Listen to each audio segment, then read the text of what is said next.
안녕하세요. 오늘은 욥기 2장에 대해서 말씀드리겠습니다. 욥기 1장, 2장에 걸쳐서 우리가 아주 중요한 얘기를 하나님께 해주고 계신데요. 우리 인생은 뭐 육신의 삶으로만 되는 게 아니고 배후의 영적인 보다 더 근원적인 삶이 있습니다. 그래서 육신의 삶에 문제가 생겼을 때 영적인 삶을 들여다봐야죠. 뭐 세상적인 비유를 말하면 자동차가 문제가 생겼으면 겉모습만 봐갖고는 해결이 안 되고 본닛을 열어서 그 속에 복잡하게 얽혀 있는 뭐 엔진이라든지 그런 여러 가지 부품들이 뭐가 문제가 생겼는지를 확인해야 됩니다. 거기서 고쳐야 그래 이제 자동차가 다시 회복돼서 이제 운전할 수가 있는 거죠. 어떤 의미에서 교회라고 하는 것은 그 육신의 삶의 배후에 있는 영적 삶을 한번 들여다보고 거기서 잘못된 걸 수리하는 뭐 카센터와 비슷하다고 할까요? 그렇게 보면 되겠습니다. 그런데 사람들은 영적인 얘기를 별로 좋아하지 않죠. 사단의 어떤 그 전략이라고 생각하고 유혹이라고 생각하는데 뭐 설교를 하든 또는 무슨 교회 프로그램을 하든 뭐 웃기고 재밌고 뭐 예화 뭐 이런 것들을 좋아하고 영적인 얘기를 하면 싫어하는데 그것은 전혀 잘못된 겁니다. 마치 카센터에 차를 고치러 가서 그 기술자들이 차의 속을 열어보고 고칠 생각은 안 하고 그냥 차 주인하고 그냥 서서 뭐 이상하고 재밌는 얘기만 한참 얘기하고 그냥 돌아가라고 하는 것과 이제 유사하다고 볼 수가 있겠죠.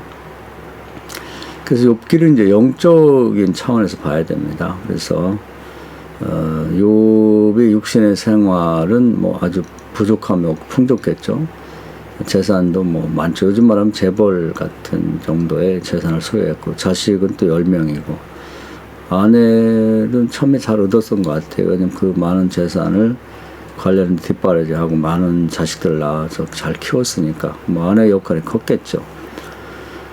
또 건강했고 많은 친구가 있고 명성을 얻었고 뭐 신앙생활 잘했고 뭐 이렇게 돼 있는데 그 배후의 영적인 차원에서 이제 하나님의 버림을 받고 사탄의 손에 놓여지게 되자 이제 뭐 순식간에 바람이 나는 겨처럼 이 모든 것이 다 날아갔죠. 재산이 다 없어졌고 또 자식이 다 죽었고 자기 병들었고 아내가 저주하고 떠났고 친구들이 다 떠났고 명예가 없어졌고 정말 배후의 하나님의 도우심 또 영적인 세계에서 잘 되는 게 않으면 육신의 세계에서 가진 것들은 다 의미가 없어진다는 걸 이제 명확하게 보여주고 있습니다.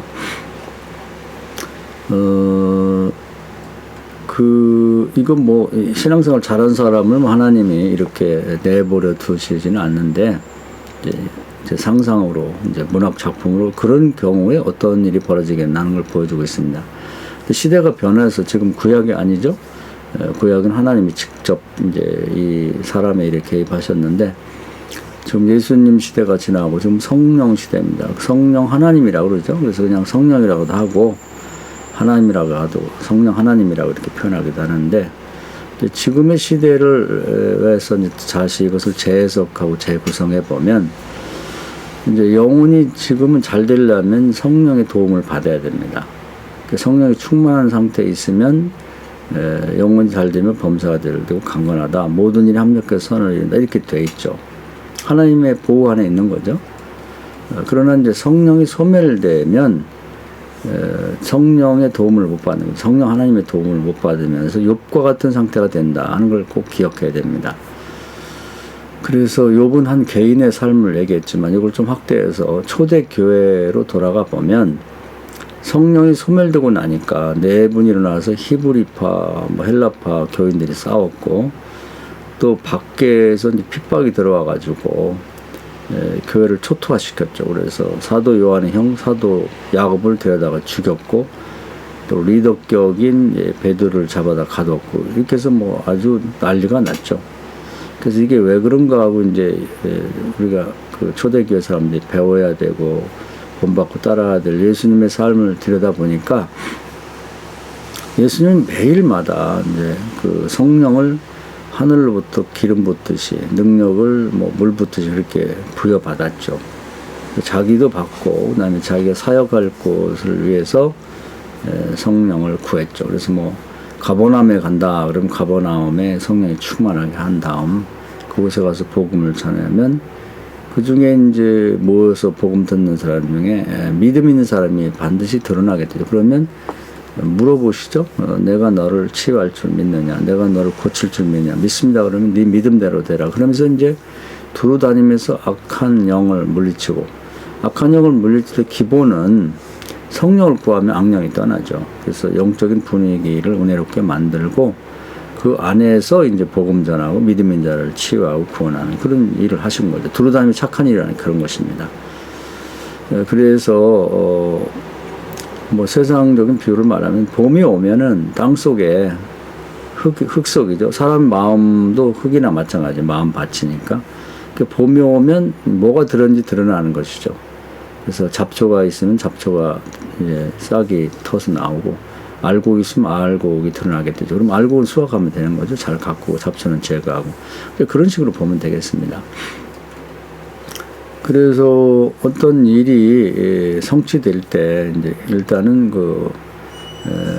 미리 어떤 분위기가 중요하다. 그래서 신앙에서는 이제 성령의 충만함이 악령의 충만한 상태를 제거하면서 일이 되기 시작하는 거죠. 좋은 비유인지는 모르겠지만 이제 세상에서도 그 개그맨들은 그 뭐라고 하냐면 웃음신이라고 그래요. 그래서 이제 본격적인 무대에서 촬영이 시작되기 전에 거기 모인 청중들을 웃기는 앞잡이가 나옵니다. 거기서는 뭐 여러 가지 이상한 얘기도 하고 그러면서 사람들 배꼽 잡게 만들어 놓고 일단 웃음신이 그들이 표현이죠. 임하고 난 다음에 이제 본격적으로 그 뭐 주연되는 그런 개그맨들이 무대에서 촬영하기 시작하면 그 별거 아닌 거 그런 행동이나 말에도 청중들이 아주 뭐 배를 잡고 뭐 뒤로 넘어지고 웃는다고 하는 거죠. 그럼 성공입니다. 또 장사하는 사람들은 그런 얘기를 해요. 뭐 지름신이라고 하는데 지른다는 거죠. 그래서 어떤 분위기가 형성이 되면 즉 지름신이 오게 되면 이제 사람들이 이제 뭐 막 구매를 해가지고 완판이 된다는 거죠. 그래서 과거에 보면 시장에 가보면 이제 바람잡이라는 사람들이 있어요. 그래가지고 뭐 사람들이 오면은 막 자기들이 좋다고 서로 떠들면서 막 몇 개씩 구입하고 그렇게 되면 새로 간 사람들이 보고 자기도 이제 구매를 하게 되는 거죠. 그런 것도 한번 생각해 볼 수가 있어요. 우리가 영적으로 성공하기 위해서는 성령의 충만함을 구하고 그 상태가 유지된 상태에서 이제 뭐 복음도 전하고 또 치유도 일어나고 구원도 일어나는 거죠. 그래서 성령이 아니고는 예수를 주라 신할 수 없다. 고린도전서 12장 이렇게 되어 있는데 그게 바로 그런 뜻입니다. 그래서 구약은 뭐 하나님 아버지가 직접 역사하던 때니까 하나님 아버지의 도움을 받아야 되고 도움 못 받게 되면 욥같이 된다는 거고요. 신약에는 이제 성령 하나님, 성령의 도움 받게 되면 모든 일이 잘 되는 거고 성령의 도움을 못 받으면 큰일이 발생하는 거죠. 근데 이제 성령은 구약에서 하나님 도움 받는 건 쉽지가 않습니다. 기본적으로 이제 하나님 말씀대로 순종해서 하나님이 나가도 들어가도 복 받게 하는 그 율법의 순종 문제가 중요했는데 신약에서는 성령 구하면 됩니다. 누가복음 11장에 구하는 자에게 성령을 주시 않겠느냐 이렇게 말씀해 주셨기 때문에 구하면 반드시 성령이 오십니다. 그 믿음으로 구해야 되겠죠. 근데 그 성령의 효력이라고 할까요? 뭐 적절한 표현이 좀 그렇긴 한데 뭐 유통기한이라고 할까요? 어떤 대개는 이제 하루로 이렇게 돼 있습니다. 뭐 그걸 딱 잘라서 이렇게 말하기는 어려운데 하여튼 예수님이 하신 일을 보면 매일 성령을 구했다는 걸 보면은 이제 매일 성령을 구할 필요가 있다. 안 그러면 이제 소멸된다고 봐야 되겠죠. 그래서 예수님은 항상 매일매일 성령을 구해서 본인도 성령을 다시 충만하게 하고, 뭐 배터리를 뭐 재충전한다고 할까요? 뭐 그런 식으로 표현하면 적절할까요? 아니면 자동차 비유를 서두에 시작했으니까 운전기사는 항상 기름이 가득 찼는지를 확인하고, 뭐 장거리 운행하고 어디 가야 될 때 기름을 먼저 채운 다음에 그렇게 이제 운전을 시작하는 것처럼, 우리 믿는 사람은 예수님을 배우고 따라하고 그리고 예수님처럼 해야 되니까, 항상 예수님이 그랬던 것처럼 매일 성령과 능력을 구해야 됩니다. 재충만 받아야 된다. 이게 기본이죠. 하루의 삶에 있어서. 그것을 이제 베드로가 고넬료의 집에 가서 고백을 해요. 자기가 가만히 예수님을 본받고 배우고 따르려고 하고 보니까 우리와 다른 점이 성령을 구하시더라. 그래서 요한복음 3장이고, 항상 한량없는 성령을 가득 채운 다음에, 아니면 가득 임하게 한 다음에 그 성령 울타리 안에서 활동을 하시더라. 그걸 자기들이 배웠다는 거죠. 그래서 그 성령이 소멸되는 걸 잘 모르고 있다가 성령이 떠난 다음 소멸된 상태에서 내분과 외적인 핍박, 공격을 받은 후에 크게 깨닫고 이제 성령을 매일 연구하면서 영의 양식을 삼고, 또 성령을 충만히 받음으로써 마치 밥과 물을 먹듯이 그렇게 한 다음에 그 문제를 처리해 나갔죠. 그래서 다시 성령을 구할 때 지축이 흔들리는 것 같은 그런 이제 성령이 다시 임하면서 큰일이 있었죠. 예루살렘 교회도 크게 다시 부흥되고, 사마리아가 이제 전도가 되고, 안디옥이 개척이 되고, 막 이렇게 활발한 진행이 계속됐는데, 이제 매일매일 그 육신의 밥 먹을 때 물 먹고, 이건 뭐 하루에 3번 먹죠. 그러니까 영도 밥이 필요하고, 영의 양식이 필요하고, 영의 물이 필요합니다. 그렇게 생각하면 쉬울 것 같아요. 그래서 육신의 밥을 먹고 물을 먹을 때 그때마다 말씀을 묵상하고, 또 우물우물하면서 이제 먹고, 영혼도 먹여야죠. 그리고 또 성령을 구해서 물을 마시듯이 그렇게 해서 건강을 유지하면서 이제 해 나갔다. 하나님 일을 해 나갔다, 이렇게 볼 수가 있는 거죠. 우리 육신을 보다 맛있는 음식보다 뭐 좋은 음료나 물을 마시게 해서 뭐 정수기도 들여놓고 노력하는데, 영은 전혀 관리가 안 되고 있어요. 그 영이 아주 약한 상태가 있는 거죠. 작은 시험에 넘어지고. 그래서 이제 이걸 잘 관리를 해야 됩니다. 특히 이제 욥기 다음 지나가면 욥기 다음에 시편에 보면은 다윗은 그 점을 잘 알고 있고, 영을 계속 잘 먹였죠. 영의 양식을 주야로 말씀을 묵상했다고 하는데, 신약음은 주야가 아니라 세 끼를 더 한 끼 점심 때에 한 번 더 기도했죠. 그래서 구약에는 뭐 성령의 시대 아니까 성령 얘기를 안 했습니다만은, 말씀을 밥으로 생각하고 또 성령을 물로 비유한다면, 신약에 오면 초대교회 사도들이 성령이 소멸된 다음에 아주 큰 어려움을 당하고, 그 다음에 하루에 3번씩 말씀을 묵상하고, 그리고 또 이 성령을 구했다, 이렇게 되어 있습니다. 그 말씀은 이제 결국은 자기가 자기에게 먹여줘야죠. 자기가 자기 숟갈로 밥을 먹듯이 남이 먹여주기보다는. 이제 그래서 그 다윗을 철저히 연구한 바울은 로마서 10장에서 믿음은 들음에서 난다고 했는데, 묵상한다든지 읊조린다는 건 자기가 자기에게 말씀을 들려주는 건데, 하루 3끼 밥을 먹듯이 자기가 말씀을 먹으면 됩니다. 그런데 이제 말씀을 너무 많이 오버하이트해서는 안 되고, 뭐 제가 그 약국을 비유를 드렸습니다. 약이 좋다 한들 아니 맥없이 그냥 약국의 약을 막 다 먹을 수는 없어요. 그럴 필요도 없고, 또 성경도 창세부터 계시록까지 약속의 말씀을 약으로 비유해도 뭐 틀리진 않을 것 같아요. 자기가 지금 꼭 필요한 말씀 약속을 따서 이제 그걸 계속 약을 복용하듯이 응답이 될 때까지 묵상하는 게 중요하죠. 그렇게 해서 이제 한 가지가 해결되면 그 다음에 또 자기 문제와 관련된 약속의 말씀을 또 선택해서 그 말씀에 믿음을 붙여가지고, 히브리서 4장 2절에 보면은 말씀에 약속에 믿음을 붙이지 않으면 유익함이 없다고 그랬는데, 그냥 막연히 기도하기보다는 이제 정확한 약속의 말씀, 거기다가 믿음을 붙여야죠. 이사야 43장에 보면은 나로 하여금 그 약속, 거기는 뭐 생각나게라고 돼 있는데 어떤 분이 가로치고 내가 너에게 한 약속을 생각나게 하라. 그리고 기도하라 이렇게 돼 있는데 그것이 이제 맞는 얘기고, 또 이사야 1장에 보면 나하고 변론하자.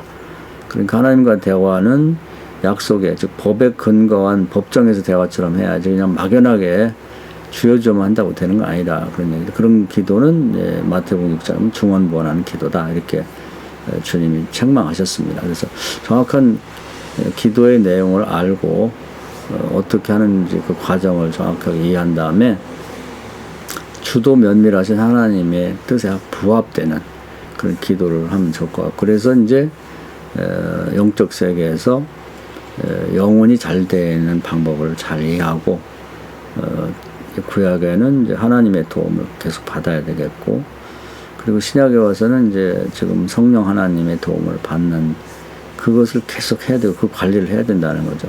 그래서 눈에 보이지 않는 영혼의 상태가 잘 된 다음에 모든 일이 합력해서 선을 내리고 나가도 들어가도 복을 받고, 그리고 영혼이 잘 되면 범사가 잘 되고 강건한다는 말이 실현된다는 겁니다. 뭐 서론이 길어지긴 했는데 이게 굉장히 중요합니다.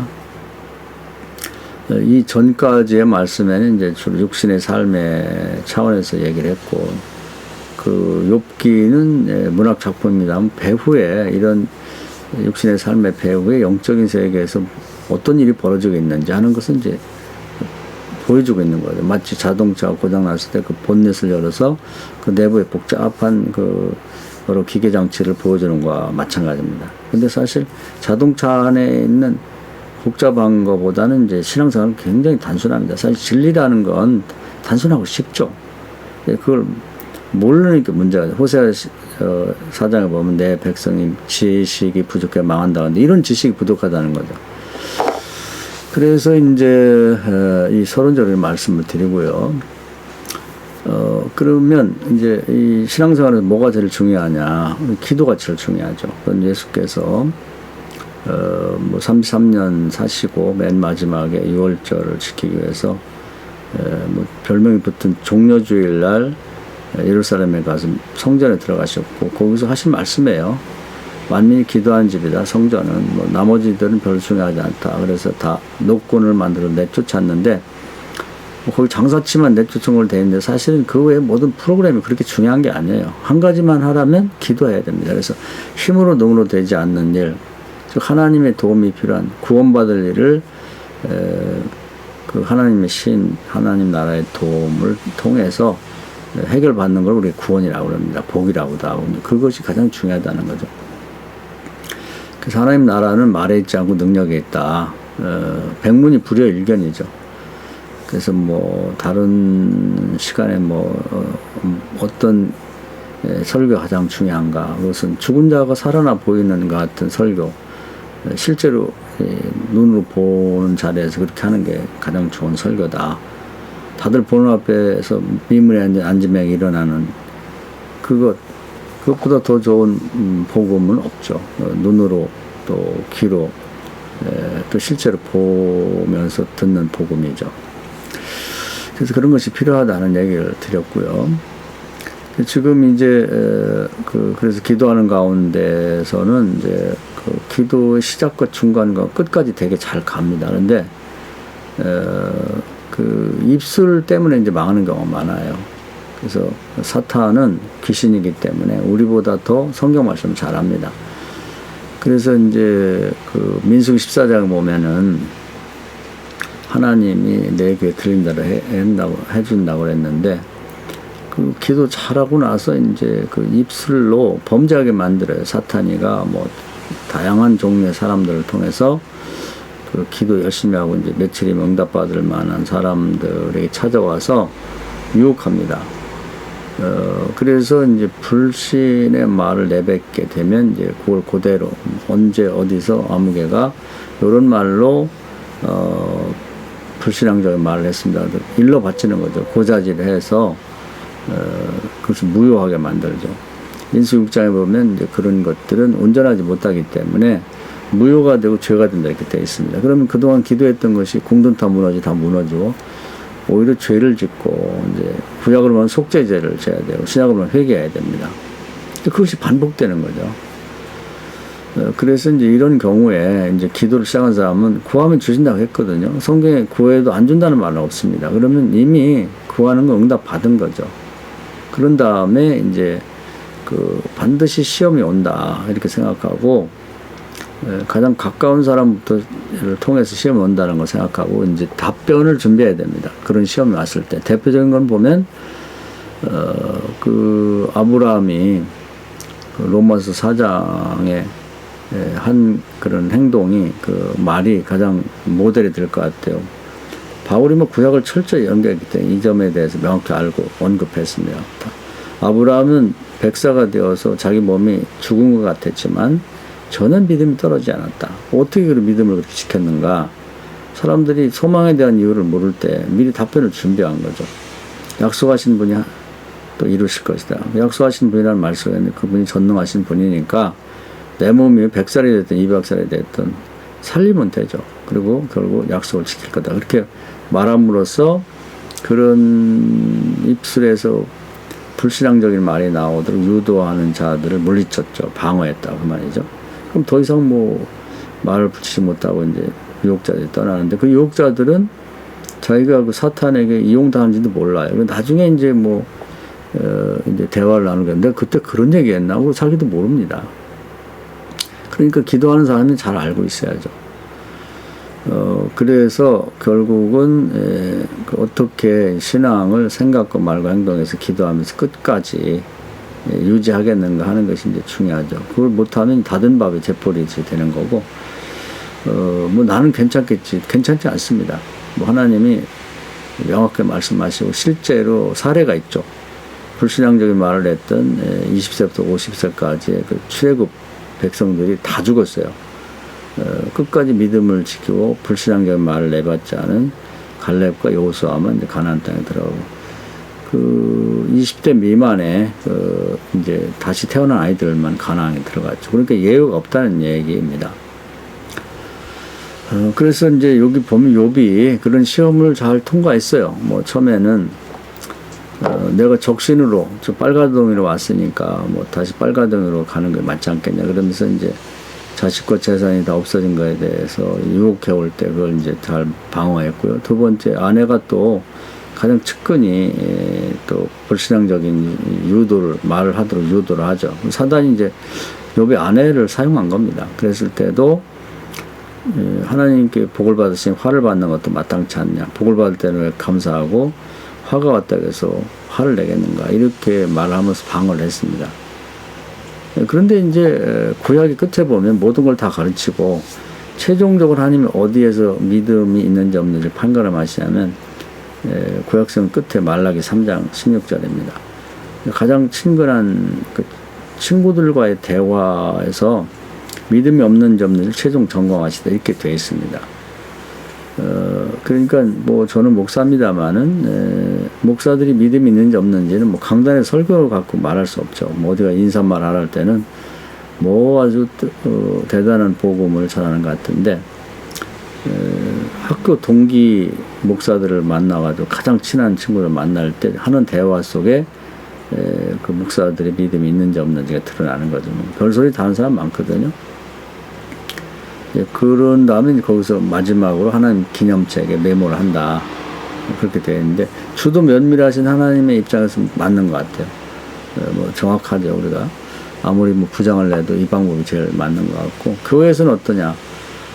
장로들도 어디 가서 인사한다든지 설교할 기회가 있으면 아주 은혜롭게 잘하죠. 기도, 공식적으로 기도시키면 더 잘하고. 근데 이제 이 사람들이 이제 믿음이 있는지 없는지는 가장 친한 장로하고 대화할 때 보면 별소리 다 하죠. 거기서 하나님이 마지막 점검하고 체크하시고 기념책에 메모를 하신다는 거죠. 권사들, 여자들, 권사들, 친한 사람들 기도에 모입을 해서 다 끝나고 앉아가지고 발 뻗고 하는 얘기 속에 믿음이 있는지 없는지가 드러난다는 거죠. 구약의 맨 마지막에 말라기 끝에 그런 점검 얘기가 나온 것이 그 의미가 있는 것입니다. 그래서 지금 욥으로 다시 돌아와서 보면은 욥이 뭐 잘 방어를 했어요. 그래서 성경 한번 확인해 보겠습니다. 자, 뭐 사탄이 이제 시험을 하죠. 욥기 2장인데요. 그래서 이제 쭉 시험을 하면 앞부분에서 방어를 잘 했고요. 이번에 아내가 이제 그 사탄이 이제 가장 가까운 여자 아내가 된 친구를 통해서 유혹을 하죠.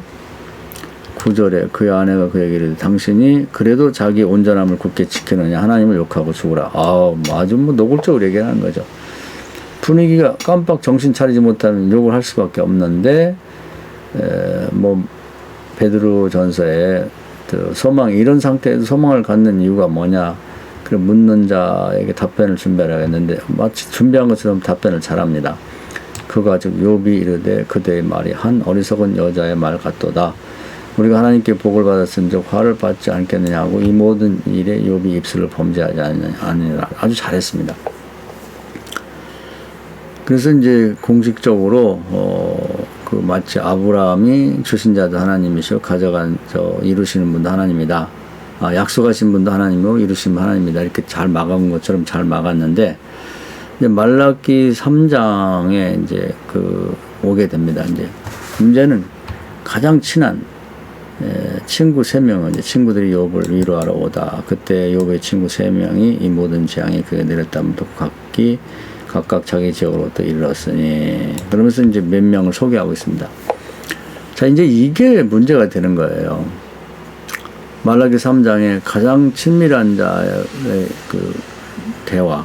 뭐 여기는 뭐 아내를 통해 사단이 시험하는까지는 잘 방어했는데 이제 문제는 이제 그 친구죠, 친구. 가장 친밀한 성도. 그래서 이들이 집요하게 이제 그 욥의 입에서 불신앙적인 말이 나오도록 그렇게 분위기를 잡죠. 그래서 보니까 뭐 여기 보면 13절에 밤낮 7일 동안 그와 함께 땅에 있으나 욥의 고통이 심함을 보므로 그에게 한마디도 말한 자가 없더라. 7일 동안 침묵하면서 측은한 눈으로 바라보고 있는 거죠.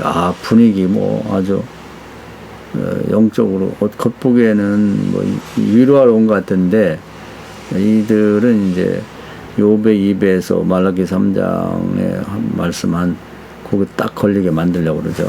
자, 그러면 뭐 더 진행되기 전에 이제 한 군데만 딱 보고 시작합시다.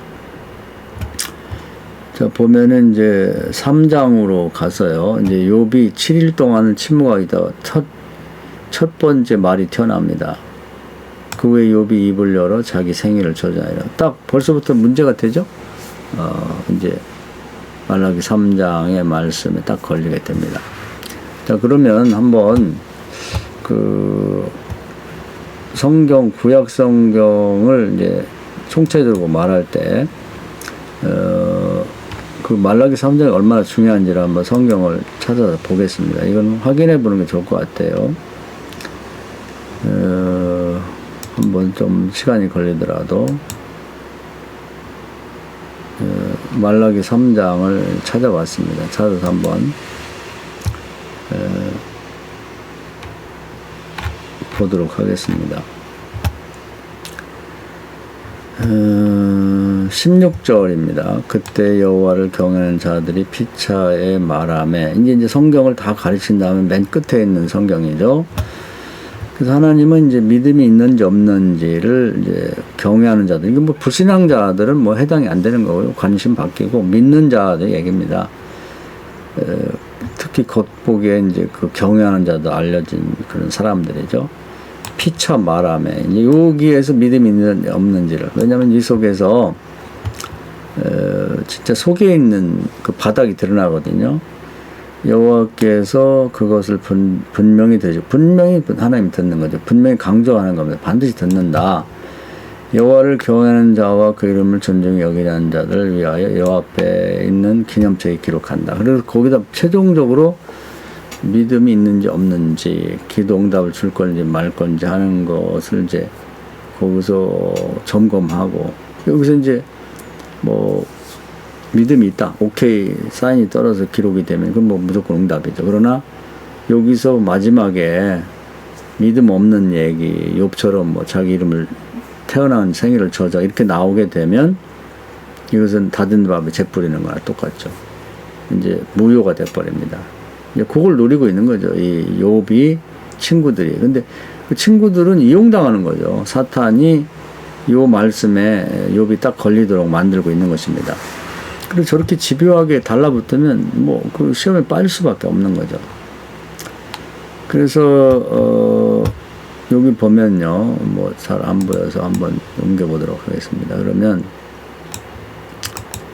그 17절에 만군의 여호와가 이르노라 나는 내가 정한 날에 그들을 나의 특별한 소유로 삼을 것이요 또한 사람이 자기를 섬기는 아들을 아낌같이 내가 그들의 아끼니. 여기서 이제 분명히 들으시고 마지막 판단한 다음에 이 정한 날이 있죠. 정한 날에 그렇게 하신다는 얘기고, 여기서 의인으로 믿음 있는 자로 판정이 되면 하나님이 나의 특별한 소유로 삼을 것이고, 아들을 아끼는 것처럼 이들을 아끼겠다는 얘기입니다. 그리고 그때 내가 돌아와 어떤 때냐면 하나님이 마지막 점검하는 그때에 심판하셔갖고 의인과 악인을 분별하고 하나님을 섬기는 자와 섬기지 아니하는 자를 분별할 것이다. 자, 요게 이제 그 구약성의 결론에 해당되는 얘기입니다. 그래서 우리는 이걸 잘 모르는 것 같아요. 우리 신앙생활 잘 해놓고 마지막에 사탄의 이런 계교에 넘어가게 되는 거죠. 여기까지 해서 이제 판정을 완전히 받아야 이제 끝이 나는 겁니다. 근데 호세아에서 가끔 언급합니다만은 그 무지함으로 이런 기도의 일련의 과정을 다 알고 여기까지 이제 와서 완벽하게 끝을 내야 끝이 나는 건데 여기까지 오는 중간에 대부분이 다 이제 실패를 해요. 대부분 몰라서 그런 거죠. 몰라서.